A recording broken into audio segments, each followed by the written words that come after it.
Hello everyone, જય શ્રી કૃષ્ણ વિદ્યાર્થી મિત્રો. કેમ છો? મજામાં ને? તમે મજામાં હોય તો હું પણ એકદમ ટનાટન મજામાં જ છું. વિદ્યાર્થી મિત્રો, એકાઉન્ટમાં હિસાબી સમીકરણ એમાં આજે આપણે ઉદાહરણ 2 કે જેના આપણે 1 થી 9 વ્યવહાર આજના લેક્ચરમાં ભણવાના છીએ. તો ચલો સમય બગાડ્યા વગર શરૂઆત કરીએ. ઉદાહરણ 2 જેમાં આપણે ખાના દોરી દીધા છે. આ અમનોટના ખાના, અહીંયા સમજોતીનું, અને આ બાજુ આપણું હિસાબી સમીકરણ a = c + l. c + l આ બંનેનો સરવાળો a બરાબર થવો જોઈએ. જેમાં તમે નિયમો જાણો છો કે એની અંદર રોકડ શિલ્લક છે, બેંક શિલ્લક છે, ફર્નિચર એટલે કે એના જેવી બધી મિલકતો, ફર્નિચર, કોમ્પ્યુટર જેવી બધી મિલકતો આવે, તેમજ લેણું આવે, મળવાનું બાકી હોય કે અગાઉથી ચૂકવેલ હોય એ બધું લેણું, અને માલ સ્ટોક, ખરીદ વેચાણ, ખરીદ પરત, વેચાણ પરત અથવા તો અન્ય રીતે ગયેલ માલ, આ બધું એમાં આવે. અને સી માટે એટલે કે કેપિટલ, જેને મૂડી કહીએ છીએ, એના બે નિયમો પણ આપણે જાણીએ છીએ કે ખર્ચ અને નુકસાનથી મૂડી ઘટે અને આવક અને નફાથી મૂડી વધે. આ બંને નિયમો આપણે જાણીએ છીએ. બસ, તો ચાલો શરૂઆત કરીએ. ઉદાહરણ 2, પેજ નંબર 115 ઉપર આવી જજો બુકની અંદર. એમાં આ પહેલા નંબરનો વ્યવહાર. રમેશ દ્વારા ₹20,000 રોકડ અને 10,000 નું ફર્નિચર લાવી ધંધો શરૂ કરવામાં આવ્યો. રમેશ ધંધાનો માલિક છે અને ધંધામાં રોકડ અને ફર્નિચર આ બે વસ્તુ લાવે છે. અને ધંધામાં જે વસ્તુ આવે અને નિયમ પ્રમાણે આવે તો કરીએ ઉદાહરણ. પહેલું તો ₹20,000 રોકડા આવે છે, એટલે કે રોકડ ખાતે ઉધાર. કેટલા રૂપિયા આવે છે રોકડા? ₹20,000. પછી 10,000 નું ફર્નિચર લાવે છે. ફર્નિચર આવે એટલે કે આ ફર્નિચર ખાતે પણ ઉધાર. કેટલાનું ફર્નિચર? તો કે ₹10,000. અને ટોટલ ધંધાની અંદર 20 + 10 એટલે કે ₹30,000 ની મૂડી માલિક લાવે છે. માલિક ધંધાને મૂડી આપે છે અને લાભ આપનાર ખાતે કરીએ જમા, એટલે કે તે મૂડી ખાતે જમા. ટોટલ કેટલા રૂપિયાની મૂડી આપી માલિકે ધંધાને? ₹30,000. ધંધામાં આપણે લખ્યું રોકડ ખાતે ઉધાર, કારણ કે રોકડ ધંધામાં આવે છે અને રોકડ ધંધામાં આવે એટલે કે રોકડ વધે. બીજું શું આવે છે? ફર્નિચર આવે છે એટલે કે ફર્નિચર પણ વધે. અને ત્રીજું, ધંધામાં માલિક મૂડી લાવે છે એટલે કે મૂડી પણ વધે. કારણ કે બધી વસ્તુ પહેલી જ વખત આવે છે તો પછી જ્યાં આવતી હોય ત્યાં ખાલી આપણે મૂકવાની જ છે. એમાં ક્યાંય તમારે પ્લસ એડ કરવા જવાનું છે નહીં. જેમ કે રોકડ વધે, પણ રોકડ તો ક્યાં છે જ નહીં ને, એટલે કે એ આ રોકડ મિલકતમાં આવે અને ડાયરેક્ટ રૂપિયા મૂકી દેવાના. રોકડ ખાતે કેટલા છે? તો કે આ 20,000. બીજું, આ ફર્નિચર વધે, પણ ફર્નિચર ક્યાં છે નહીં, પહેલી જ વખત આવે છે તો લખી દેવાનું ફર્નિચર મિલકત છે. તો ફર્નિચર કેટલું વધે છે? તો કે ₹10,000. ત્રીજું, મૂડી વધે, તો મૂડી પણ કશું છે જ નહીં આપણી પાસે, તો એ આ મૂડી કેટલા રૂપિયા? તો કે ₹30,000. ચલો, આ ત્રણની હિસાબી સમીકરણમાં અસર આપણે આપી દીધી. તો હવે વધુ ઘટ્યું હોય તો વધુ ઘટ્યું કશું છે જ નહીં, પહેલી જ વખત આવે છે તો ખાલી આ દેવું કશું છે જ નહીં, એટલે કે 0 છે. બસ, તો કરી દો ટોટલ. 20 + 10 એટલે કે 30,000 બરાબર. આનો સરવાળો કરીએ તો 30,000. આ પ્લસ ના પ્લસ, 0 ના 0. C + L, 30,000 + 0 બરાબર A, એટલે કે 30,000 થઈ ગયા. ગણેશ, ત્યાર પછી લાઈન દોરતા આવડે જ છે. નંબર 2, ₹5,000 બેંકમાં ભરીને ખાતું ખોલાવ્યું. તો ₹5,000 આપણી પાસે હતા, જે આપણે ક્યાં આપ્યા? બેંકને આપ્યા. એટલે બેંક લેનાર થઈ, એટલે કે બેંક ખાતે ઉધાર. કેટલા રૂપિયા?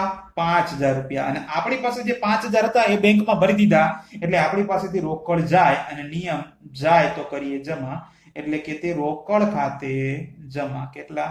₹5,000. આપણી પાસે, હવે સમજૂતી, જે 5,000 હતા આ 5,000 કોને આપ્યા? આપણે બેંકમાં ભર્યા. એટલે બેંક લેનાર થઈ, એટલે બેંકમાં જેટલા રૂપિયા હોય અને એની અંદર આપણે બીજા ₹5,000 ભર્યા, એટલે બેંક શિલ્લક શું થઈ? આપણી વધી. માની લો બેંકની અંદર ₹50,000 પડ્યા હોય અને બીજા તમે ₹5,000 ભરો, એટલે કે ટોટલ બેંકમાં ₹55,000 થયા કહેવાય. એટલે કે બેંક શિલ્લક, બેંકોની અંદર જે રૂપિયા છે એની અંદર વધારો થયો કહેવાય. એને અહીંયા આગળ લખાય બેંક શિલ્લક વધે એવું કહેવાય. અને બીજી વસ્તુ, આપણે રોકડા બેંકમાં ભરી દીધા એટલે આપણી પાસે માન લો ખીચામાં 10,000 રૂપિયા છે, એમાંથી 5,000 રૂપિયા બેંકમાં ભરી દઈએ તો હવે ખીચામાં 5,000 જ વધવાના ને, પડે ખબર? ફોર એક્ઝામ્પલ, આપણા ખીચામાં 20,000 રૂપિયા છે એવું માની લો, એ 20,000 માંથી આપણે 5,000 રૂપિયા બેંકમાં ભરી દઈએ તો આપણા ખીચામાં 15 જ વધવાના ને. તો એ જ કહાની અહીંયા આગળ છે કે રોકડ બેંકમાં ભરી દીધા 5,000 એટલે તમારી રોકડ શિલ્લક ઘટે. અને રોકડ શિલ્લક હોય કે બેંક શિલ્લક હોય, આ બંને ક્યાં આવે? એમાં જ આવે, એસેટ્સમાં જ આવે. બેંક શિલ્લક વધે પણ અહીંયા ઉપર ચેક કરો, બેંક ક્યાંય આપણી પાસે છે જ નહીં, પહેલી જ વખત આવે છે બેંક શિલ્લક, તો લખી દેવાની એમને એમ બેંક શિલ્લક કેટલી છે તો કે 5,000 ના 5,000. બીજું, રોકડ ઘટે, રોકડ છે કેટલી? 20,000. જુઓ અહીંયા લખું છું, આ રોકડ બ્રેકેટમાં 20,000 રૂપિયા તો છે જ તમારી પાસે, એમાંથી 5,000 રૂપિયા બેંકમાં ભરી દીધા તો 20 માંથી 5 તો ગયા, તો વધ્યા કેટલા હજી રોકડા? તો કે 15,000. ચલો, બંનેની અસર આવી ગઈ તો કે હા, તો વધ્યું ઘટ્યું નીચે ઉતારી દો. આમાં રોકડ આવી ગઈ, ફર્નિચર બાકી છે તો એ આ ફર્નિચર. કેટલા રૂપિયાનું છે ફર્નિચર? તો કે 10,000 રૂપિયાનું. આ બાજુ આ મૂડી કેટલાની છે? 30,000 રૂપિયાની. આ બાજુ દેવું કશું છે જ નહીં તો 0 નું 0. બસ, હવે કરી દો ફાઇનલ ટોટલ. 30,000 રૂપિયા બરાબર ના બરાબર, અહીંયા આગળ પણ 30,000 વત્તા ના વત્તા, 0 ના 0, સી વત્તા એલ, આ બેનો સરવાળો કરો એ બરાબર થઈ ગયો તો કે હા, તો આપણું હિસાબી સમીકરણ સાચું છે. ત્યાર પછી નંબર 3 ની વાત કરીએ તો 3 માં એવું કીધું છે કે રૂપિયા 8,000 નો માલ રાજેશ પાસેથી ખરીદ્યો. આપણે માલ જે છે ને એ રાજેશ પાસેથી ખરીદ્યો છે. વાંધો નહીં, ગમે ત્યાંથી માલ ખરીદીએ એટલે તો માલ આવવાનો છે, અને આવે તો આપણે ખરીદ ખાતે ઉધાર કરવાના જ છીએ. કેટલા હજારનો છે? 8,000 નો. પણ આ રાજેશ પાસેથી ખરીદ્યો છે, મતલબ કે ઉધાર ખરીદ્યો છે એટલે વ્યક્તિનું નામ આપેલું છે, એટલે કે તે આ રાજેશ ખાતે જમા. હજી આપણે રૂપિયા ચૂકવ્યા નથી, ચૂકવવાના બાકી છે. વાંધો નહીં, ચલો. ખરીદ ખાતે ઉધાર, આપણે માલ ખરીદ્યો એટલે માલ સ્ટોક જે છે એ શું થાય? વધે. તો આ માલ સ્ટોક વધે. અને બીજી વસ્તુ, આ તમે માલ કઈ રીતે ખરીદ્યો છે? રાજેશ પાસેથી ઉધાર ખરીદ્યો છે. હજી રૂપિયા શું છે? ચૂકવવાના બાકી છે, અને રૂપિયા ચૂકવવાના બાકી હોય એટલે તમારું દેવું વધે. ચલો, માલ સ્ટોક ખબર જ છે, મિલકતમાં આવે. એમાં ઉપર અહીંયા ત્રીજું લખીએ છીએ તો બીજીમાં ચેક કરવાનો ક્યાંય છે માલ સ્ટોક તો કે નથી. પહેલી જ વખત આવે છે તો એ આ માલ સ્ટોક કેટલો છે તો કે એ આ 8,000. બીજું, દેવું વધે. કોના પ્રત્યેનું? રાજેશ પ્રત્યેનું 8,000. દેવું તો આપણી પાસે છે જ નહીં, પહેલી જ વખત આવે છે તો આ દેવું બ્રેકેટમાં રાજેશ કેટલાનું છે? 8,000 નું. બંને અસર આપી દીધી તો કે હા, બસ, તો હવે નીચે વધ્યું ઘટ્યું ઉતારી દો. બેંક શિલ્લક 5,000 છે તો આ બેંક શિલ્લક 5,000 ના 5,000. બીજું, રોકડ એ પણ નથી લખી અહીંયા તો ઉતારી દો. રોકડ કેટલી છે તો કે આ રહી, અહીંયા જોવાનું છે 15,000. પછી ફર્નિચર 10,000 તો એ આ ફર્નિચર કેટલાનું? 10,000 નું. ચલો, બધી વસ્તુ આવી ગઈ. અહીંયા મૂડી બાકી રહી છે તો ઉતારી દો. મૂડી કેટલી છે તો કે 30,000 રૂપિયાની, અને આ બાજુ દેવું આવી. બસ, કરી દો હવે ટોટલ.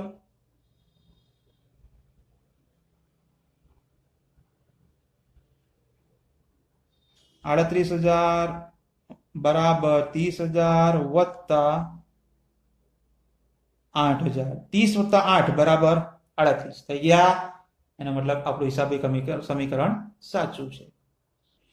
ત્યાર પછી નંબર 4, રૂપિયા 6,000 નો માલ રોકડેથી ખરીદ્યો. માલ ખરીદ્યો છે ને એટલે માલ આવે તો ખરીદ ખાતે ઉધાર. અને આ માલ કઈ રીતે ખરીદ્યો છે? રોકડેથી. તમે રોકડા ચૂકવી દીધા છે એટલે કે રોકડ જાય છે, અને રોકડ જાય તો રોકડ ખાતે જમા થાય. કેટલા? 6,000 રૂપિયા. ખરીદ ખાતે ઉધાર, તમે માલની ખરીદી કરી એટલે તમારો માલ સ્ટોક વધે, કારણ કે માલ ખરીદ્યો એટલે માલ આવે છે. બીજી વસ્તુ, સામે તમે રોકડા ચૂકવી દીધા છે એટલે તમારી રોકડ જે છે એ શું થાય છે? ઘટે છે. માલ સ્ટોક વધે. માલ સ્ટોક છે કેટલો જૂનો? 8,000 નો તો છે જ તમારી પાસે માલ સ્ટોક. આ માલ સ્ટોક છે કેટલાનો 8,000 નો પ્લસ બીજો ખરીદ્યો કેટલાનો 6,000 નો, તો 8 વત્તા 6 એટલે ટોટલ માલ સ્ટોક કેટલો થયો 14,000 રૂપિયાનો. બીજું રોકડ ઘટે, રોકડ છે કેટલી 15,000 રૂપિયા, એ આ રોકડ 15,000 રૂપિયા હતી, બીજી શું થાય છે ઘટે, ઘટે એટલે કરું માઇનસ, કેટલી ઘટે છે 6,000 રૂપિયાની, તો 15,000 રૂપિયાની રોકડ હતી એમાં 6,000 રૂપિયાની ખરીદી કરી એટલે એને ચૂકવી દીધા, એટલે કેટલા રૂપિયાની બાકી રહેશે તો કે 9,000 ની. બંને અસર આવી ગઈ તો કે હા બસ, તો વધી ઘટ્યું નીચે ઉતારી દો. માલ સ્ટોક આવી ગયો તો કે હા, પછી બેંક શિલ્લક બાકી છે તો એ આ બેંક શિલ્લક કેટલી છે 5,000 રૂપિયા. પછી રોકડ આવી ગઈ, ફર્નિચર 10,000 તો એ આ ફર્નિચર કેટલા 10,000 રૂપિયા. આ બાજુ મૂડી તો એ આ મૂડી કેટલી છે 30,000 એમના એમ. આ બાજુ દેવું રાજેશ પ્રત્યેનું તો એ જેમ હતું એમના એમ 8,000 રૂપિયા. અને હવે સરવાળો કરતા તો આપણને આવડે જ છે. આ બધાનો સરવાળો એટલે કે 38,000 બરાબર આ બાજુ પણ 38,000 બે નો ભેગો થઈને થવો જોઈએ 30,000 વત્તા આનો આ 8,000, તો 30,000 વત્તા 8,000 એટલે 38,000 બરાબર. તો સી વત્તા એલ બરાબર એ થઈ ગયું, એટલે કે આપણું હિસાબી સમીકરણ સાચું છે. 5 તારીખ એમાં એવું છે એટલે નંબર હોય તો નંબર વળી એમાં શું છે એટલે 5,000 નો માલ 9,000 માં રમણને ઉધાર વેચ્યો. વાંધો નહીં, આપણે માલ રમણને વેચીએ એટલે રમણ લાભ લેનાર કહેવાય. તો લાભ લેનાર ખાતે તો ઉધાર તમે જાણો છો, તો આ રમણ ખાતે ઉધાર, અને તે માલ વેચ્યો એટલે માલ જાય એટલે કરીએ જમા, તો તે વેચાણ ખાતે જાય. જો માલ ભલે ગમે એટલાનો હોય પણ આપણે રમણને કેટલામાં વેચ્યો 9,000 માં, એટલે રમણ પાસેથી આપણે 9,000 રૂપિયા લેવાના થશે, તો 9,000 રૂપિયા. રમણ ખાતે ઉધાર, રમણ ને ઉધાર વેચ્યો છે, વેચ્યો એટલે રૂપિયા લેવાના થાય, આપણું લેણું છે, તો રમણ પ્રત્યેનું લેણું છે 9,000 રૂપિયા લેવાના છે રમણ પાસેથી, એટલે તમારું લેણું વધે છે. અને બીજી વસ્તુ તમે માલ વેચ્યો, માલ વેચીએ એટલે માલ સ્ટોક ઘટે, માલ સ્ટોક આપણી પાસેથી જાય ને, જે માલ વેચ્યો હોય એટલે આપણી પાસેથી જતો રહે, તો એટલો માલ આપણો ઘટી જાય. તો આ વ્યવહાર વિદ્યાર્થી મિત્રો બહુ સમજવા જેવો છે, ખાસ ધ્યાન રાખજો. લેણું વધે, લેણું એટલે તમારી મિલકત છે એમાં આવે, આમાં ક્યાંય લેણું છે નહીં, પહેલી જ વખત આવે છે, તો આ લેણું બ્રેકેટમાં કોના પ્રત્યેનું છે તો કે રમણ. કેટલા રૂપિયાનું લેણું, રૂપિયા લેવાના કેટલા થયા છે 9,000, તો આ 9,000. હવે ધ્યાન રાખજો, માલ સ્ટોક ઘટે, કેટલા 9,000 નો માલ જાય છે તમારી પાસેથી, તો કે ના 9,000 રૂપિયા તો લેવાના થયા છે, 9,000 નો માલ નથી જતો. તમે વ્યવહાર વાંચો 5 નંબરનો, 5,000 નો માલ 9,000 માં રમણને વેચ્યો, માલ તો 5,000 નો જતો, જે રમણને કેટલામાં આપ્યો છે આપણે 9,000 માં, પડે ખબર? એટલે આપણી પાસેથી માલ તો છે ને 5,000 નો જાય છે, લેવાના 9,000 છે, એટલે કે 4,000 રૂપિયાનો નફો છે. તો પહેલા તો આ માલ સ્ટોક ઘટે, તો માલ સ્ટોક છે કેટલો 14,000 નો, તો એ અહીંયા આગળ લખું છું, આ માલ સ્ટોક 14,000 નો માલ સ્ટોક હતો, પણ આમાંથી કેટલો માલ વેચી દીધો છે 5,000 નો વેચ્યો છે. કેટલા માં વેચ્યો છે 9,000 રૂપિયા, 9,000 લેવાના છે, પણ માલ તો 5,000 નો જ જાય છે ને, એટલે કે માઇનસ આ 5,000 રૂપિયા. ધ્યાન રાખજો ખાસ, વ્યવહાર આના માટે જ સમજવા જેવો છે. તો 14,000 માંથી 5,000 નો માલ સ્ટોક ગયો, તો બાકી કેટલો વધ્યો હશે હજી 9,000 નો પડ્યો હશે ધંધામાં. Okay done. અને ત્રીજી અસર પણ અહીંયા આવે છે, આ બંને તો ખરી, અને ત્રીજી અસર તમે જાણો છો 5,000 નો માલ 9,000 માં વેચ્યું, એટલે કે 4,000 રૂપિયાનો નફો છે. અને બે વસ્તુ તમે યાદ રાખી છે કે આવક અને નફાથી મૂડી વધે છે. તો મૂડી તમારી પાસે હતી કેટલાની, જો હવે અલગ અલગ લખવું છે તો આપણે અલગ અલગ લખીએ એટલે તમને બે રીતે આવડતું જાય. આ 30,000 રૂપિયાની તો મૂડી હતી જ, વત્તા બીજું શું થયું નફો થયો. કેટલાનો નફો થયો 4,000 રૂપિયાનો. 5,000 નો માલ 9,000 માં વેચ્યો એટલે 4,000 નો નફો કહેવાય. તો આ નફાથી મૂડીમાં આપણે શું કર્યો વધારો કર્યો. આવી ગઈ સર? તો કે હા. બસ તો વધુ વધુ નીચે ઉતારી દો. માલ સ્ટોક તો આવી ગયો, રોકડ બાકી છે, બાકી હોય તો નીચે ઉતારી દો. એમને એમ રોકડ કેટલી છે? આ 9,000.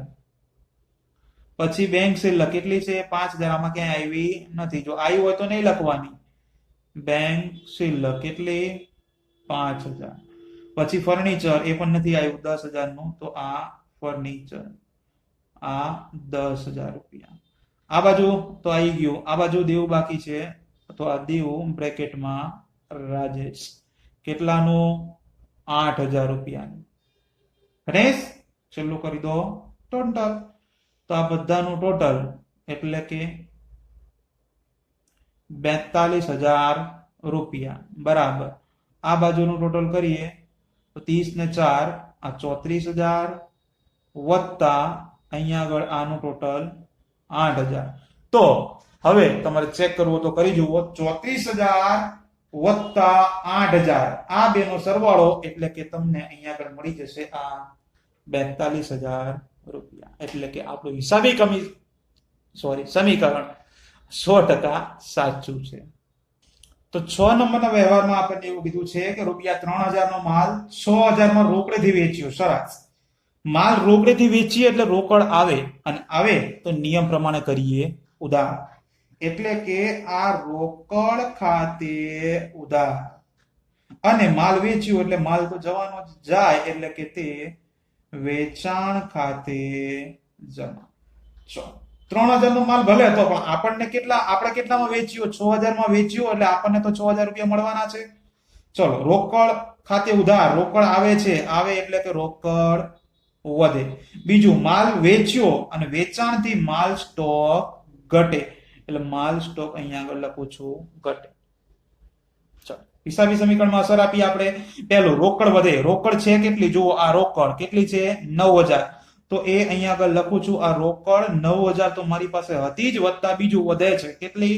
6,000 રૂપિયા. તો 9 ને 6 ટોટલ કેટલી થશે રોકડ? તો કે 15,000 રૂપિયા. બીજું, માલ સ્ટોક ઘટે. તો એ અહીંયા આગળ લખીશ આ માલ સ્ટોક.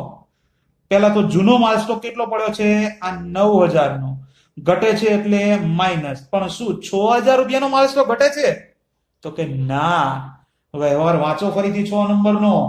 3,000 નો માલ કેટલામાં વેચ્યો છે? 6,000 માં. તમારી પાસે જે 3,000 નો માલ હતો એને 6,000 માં વેચ્યો છે, એટલે માલ તો તમારી પાસેથી 3,000 નો જ જાય છે, તો રૂપિયા 6,000 મળે છે. વાંધો નહીં. ચલો, 9,000 માંથી 3,000 નો માલ વેચી દીધો, તો બાકી કેટલો વધ્યો હશે? 6,000 નો હજી પણ પડ્યો હશે ધંધામાં? તો કે હા. અને અહીંયા આગળ પણ તમારી પાસે શું થાય છે? બીજો નફો થાય છે ને? ખબર પડે? નફો થાય છે તમને બીજો. 3,000 નો માલ 6,000 માં વેચ્યો, એટલે કે ટોટલ તમને કેટલા રૂપિયાનો નફો થાય છે? બીજો 3,000 રૂપિયાનો નફો થાય છે. બસ, તો લખી દઈએ અહીંયા આગળ. એ આ મૂડી. હવે મૂડી હતી કેટલી? આ 30 વત્તા 4 એટલે ટોટલ કેટલી મૂડી હતી આપણી પાસે? 34,000 રૂપિયાની તો મૂડી હતી જ. કઈ રીતે? 30 વત્તા નફાના 4 એટલે કે 34,000 રૂપિયાની મૂડી હતી, અને પ્લસ બીજો પણ નફો થાય છે અહીંયા આગળ. કેટલાનો? 3,000 રૂપિયાનો. 3,000 નો માલ 6,000 માં વેચ્યો એટલે 3,000 રૂપિયાનો બાકી નફો. તો 30,000 ની મૂડી હતી વત્તા 4,000 એટલે ટોટલ 34,000 ની તો મૂડી હતી જ નફા સાથે, પ્લસ બીજો વધારાનો નફો આવ્યો આ 3,000. ચલો, આની 3 અસર આપણે આપી દીધી. હવે વધી ઘટ્યું નીચે ઉતરતા આવડે જ છે. લેણું રમણ પ્રત્યેનું છે, તો આ રમણ કેટલાનું છે? 9,000 નું. માલ સ્ટોક આવી ગયો, રોકડ આવી ગઈ. એ આ બેંક શિલ્લક કેટલી છે? તો કે 5,000. ફર્નિચર કેટલું છે? 10,000. ચલો, બધું આવી ગયું. અહીંયા મૂડી અને નફો ટોટલ 30,034 એ તો નીચે આવી ગયા. બીજો વધારાનો નફો આવી ગયો. એ આ દેવું રાજેશ પ્રત્યેનો 8,000 એ પણ નીચે આવી ગયું. બસ, તો ફાઇનલ છેલ્લી વસ્તુ તો ખબર જ છે, ટોટલ. તો કરો ત્યારે ટોટલ. હવે કેટલું આવે છે એ જ ખાસ અગત્યનું છે.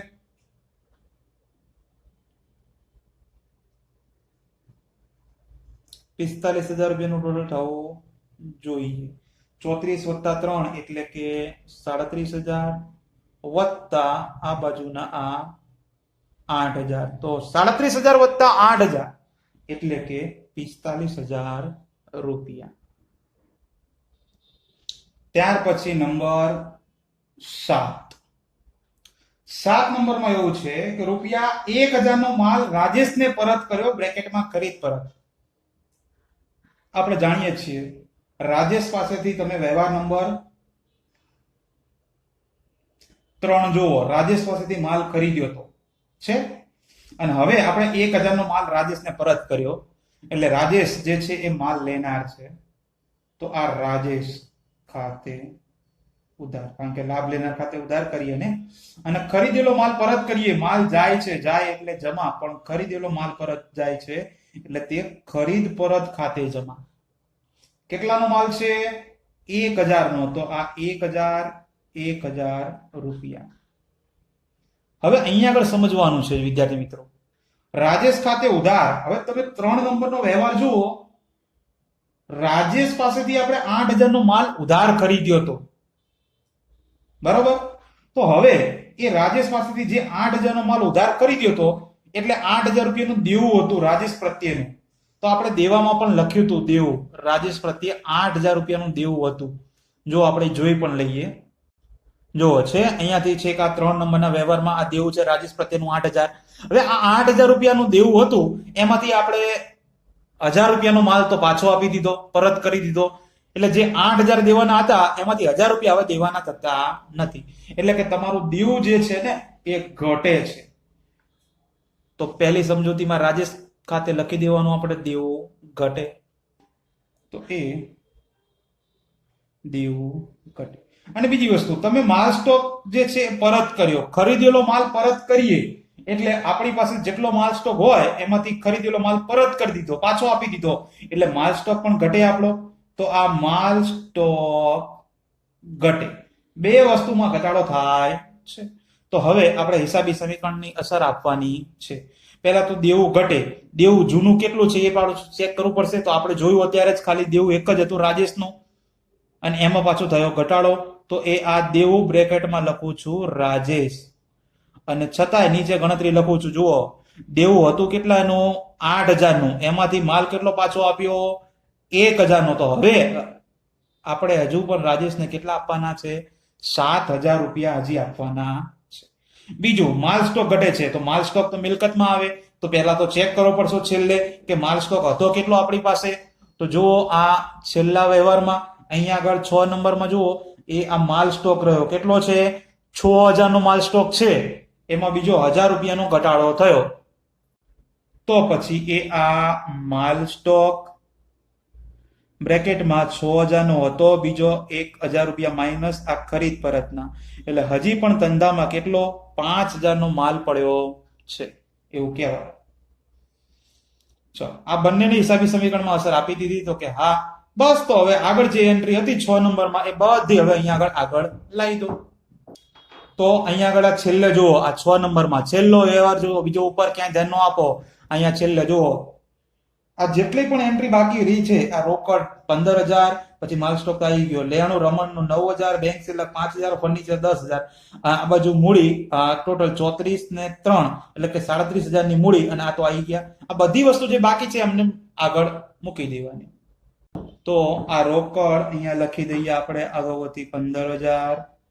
ત્યાર પછી બીજું હતું લેણું રમણ પ્રત્યેનું. તો આ લેણું બ્રેકેટમાં રમણ, અને એ લેણું હતું 9,000 રૂપિયાનું. પછી બેંક શિલ્લક હતી. તો આ બેંક શિલ્લક, અને બેંક શિલ્લક ની અંદર રૂપિયા હતા 5,000. તો આ 5,000 ના 5,000, અને એક છેલ્લે હતું ફર્નિચર એ 10,000 નું. તો આ 10,000 ના 10,000, આ 5,000 છે, બરોબર. પછી મૂડી હતી 34 વત્તા 3 એટલે કે ટોટલ 37,000 રૂપિયાની મૂડી, અને દેવું તો થઈ ગયું. બસ. તો પછી તો તમે જાણો છો, ટોટલ કરતા આપણને આવડે છે. આમાં કઈ બીજી વધારાની વસ્તુ છે તો આનું કરી દઈએ. ટોટલ 44,000 બરાબર.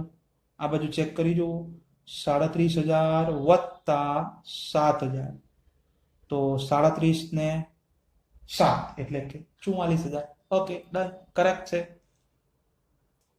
ત્યાર પછી 8 નંબર, 2000 નો માલ રમણે પરત કર્યો અને બ્રેકેટમાં વેચાણ પરત. રમણને આપણે માલ વેચ્યો તો ઉધાર વેચ્યો તો જો 5 નંબરના વ્યવહારમાં છે, એમાંથી રમણે આપણને 2000 નો માલ પાછો આપી દીધો, વાંધો નહીં. 2000 નો માલ પરત કર્યો એટલે આપણી પાસે વેચેલો માલ પરત આવે, અને આવે તો કરીએ ઉધાર, પણ એને આપણે વેચાણ પરત કહીએ છીએ. તો આ વેચાણ પરત ખાતે ઉધાર, અને તે કોણે પરત કર્યો? રમણે. તો તે રમણ ખાતે જમા. કેટલા રૂપિયાનો માલ પરત કર્યો છે? તો કે 2000 રૂપિયા. અને હવે તમે જાણો છો કે વેચાણ પરત, વેચેલો માલ પાછો આવે, અને આવે એટલે માલ સ્ટોક વધે. અને રમણ પ્રત્યે લેણું હતું. જો આ ઉપર લેણું છે. રમણ કેટલા લેવાના હતા? 9000 રૂપિયા લેવાના હતા, પણ એમાંથી 2000 નો માલ તો એને પાછો આપી દીધો, એટલે હવે 2000 રૂપિયા ઓછા લેવાના થશે. એટલે કે 9 માંથી 7000 નો તો માલ પાછો આવી ગયો, એટલે કે લેણું શું થશે? તમારું ઘટે, કારણ કે 2000 નો માલ તો પાછો આવી ગયો છે આપણી પાસે. તો હવે બંનેની અસર આપી દઈએ. માલ સ્ટોક વધે. માલ સ્ટોક છે કેટલો? 5000 નો. તો અહીંયા આગળ લખું છું, જુઓ, એ આ માલ સ્ટોક 5000 નો તો જૂનો છે જ, પ્લસ વધે છે કેટલો? 2000 નો. તો 5 + 2 એટલે ટોટલ માલ સ્ટોક કેટલો થશે હવે ધંધામાં? 7000. લેણું ઘટે. લેણું રમણ પ્રત્યેનું છે કેટલું છે? 9000. તો એ અહીંયા આગળ લખું છું, આ લેણું, આ રમણ. બ્રેકેટમાં 9000 નું લેણું હતું, એમાંથી ઘટ્યું કેટલું? 2000 નું. તો હવે કેટલા રૂપિયા લેવાના રહ્યા રમણ પાસેથી? તો કે 7000 રૂપિયા જ. બંનેની અસર આવી ગઈ? તો કે હા, બસ, તો વધ્યું ઘટ્યું નીચે ઉતારી દો.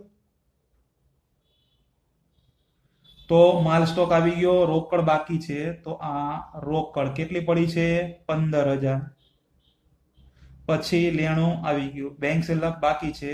તો આ બેંક શિલ્લક કેટલી છે? તો કે 5000. ફર્નિચર 10000. તો આ ફર્નિચર 10000 રૂપિયા. આ બાજુ મૂડી બાકી છે. તો કે હા, તો નીચે ઉતારી દો મૂડી 37000. આ બાજુ દેવું પણ બાકી છે. બ્રેકેટમાં રાજેશ.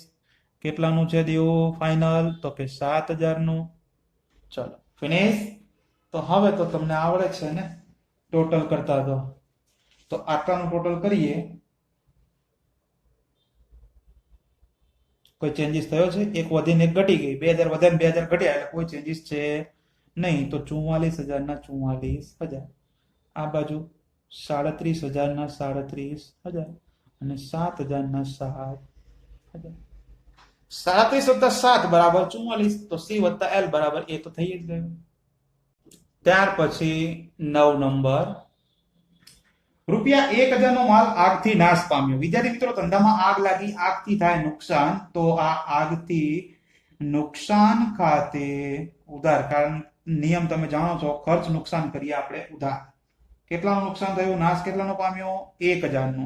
અને તમે જાણો છો વિદ્યાર્થી મિત્રો કે આગથી માલ જાય, વરસાદથી જાય, ચોરીથી જાય, જેને આપણે અન્ય રીતે ગયેલ માલ કહીએ છીએ. અને જ્યારે પણ ધંધામાંથી અન્ય રીતે માલ જતો હોય તો એક ખાતું ઊભું કરવામાં આવે છે, ખરીદ ખાતું.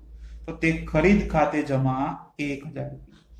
વિદ્યાર્થી મિત્રો, ધંધામાં નુકસાન થયું, અને નુકસાન થી તમે જાણો છો કે મૂડી ઘટે. તો આ મૂડી, નુકસાન ના લખવું તો ડાયરેક્ટ મૂડી ઘટે, તમને ખબર જ છે. તો ડાયરેક્ટ મૂડી ઘટે એવું લખી દેવાનું. અને બીજી વસ્તુ, અહીંયા ખરીદી કરી એટલે માલ તમારો આવતો નથી હો, આ અન્ય રીતે ગયેલ માલ છે. ધંધામાં આગ લાગી, આગ લાગવાથી બળી ગયેલ માલ છે.